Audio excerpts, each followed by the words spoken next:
Partai Keadilan Sejahtera mendeklarasikan Anies Baswedan sebagai calon presiden pada pemilu 2024 mendatang.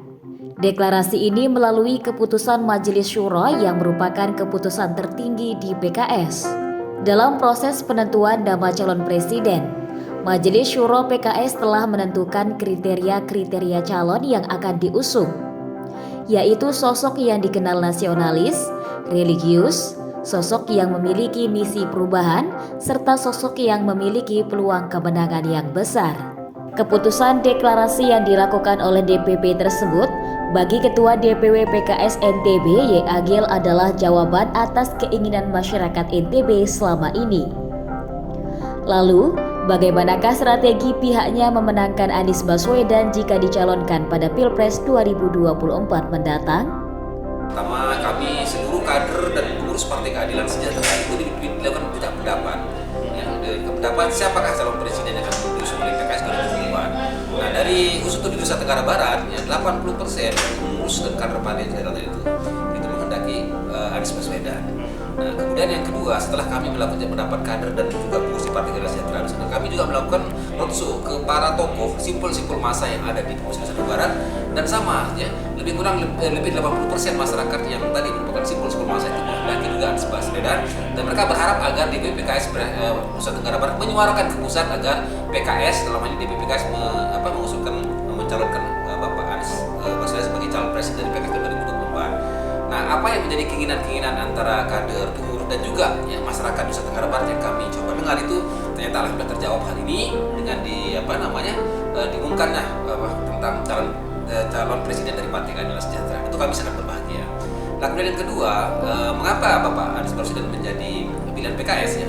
Tadi sudah dijelaskan oleh Presiden Partai Keadilan, itu sebelum Majelis Syuro yang hari ini dilaksanakan, itu Majelis Syuro yang ke-8, pada Majelis Syuro yang ke-7 beberapa bulan yang lalu, lebih kurang sekitar 4 bulan yang lalu, waktu diputuskan bahwa kita tidak menyebut nama, tapi disebutkan tentang sosok atau kriteria calon presiden yang akan diusung PKS, dan selanjutnya nanti akan ditentukan pada Majelis Syuro yang ke-8 itu.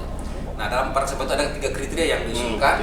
Itu yang pertama itu adalah sosok yang nasionalis religius, yang kedua itu yang berikutnya adalah sosok perubahan, dan yang ketiga adalah sosok yang mempunyai peluang menang untuk besar. Nah, sehingga dari ketiga kriteria yang telah ditentukan itu, ya lembaga lama ini DPTP melakukan proses pengkajian dan pendekatan dan sebagainya, sehingga muncullah nama Bapak Anies Baswedan itu. Itulah beberapa hal yang kami katakan cukup membahagiakan kami dari keluarga besar Partai Keadilan. Kami mempunyai tiga tugas. Yang pertama lah, kembali kita mensosialisasikan kepada kader, pengurus, simpul-simpul massa dan masyarakat Nusa Tenggara Barat yang dulu menitipkan suaranya agar PKS mengusung Anies Baswedan sebagai capres.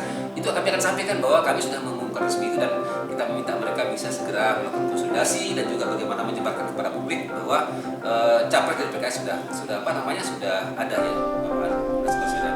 Yang kedua, kami akan melakukan proses konsolidasi ya, kepada seluruh stakeholder yang ada, bahwa yang kaitannya dengan proses kemenangan kita itu adalah dengan tetap melakukan proses kesantunan, menjaga semangat persatuan, kemudian bagaimana kita menggaungkan kepada publik bahwa untuk mendapatkan perubahan yang positif dan bagus itu nggak boleh kita kerasa musuh, tapi tetap ya mengutamakan persatuan, walaupun kita pun berbeda pilihan dan sebagainya, tapi persatuan, kedamaian, bagaimana semangat untuk menuju perubahan terus kita sampaikan kepada masyarakat.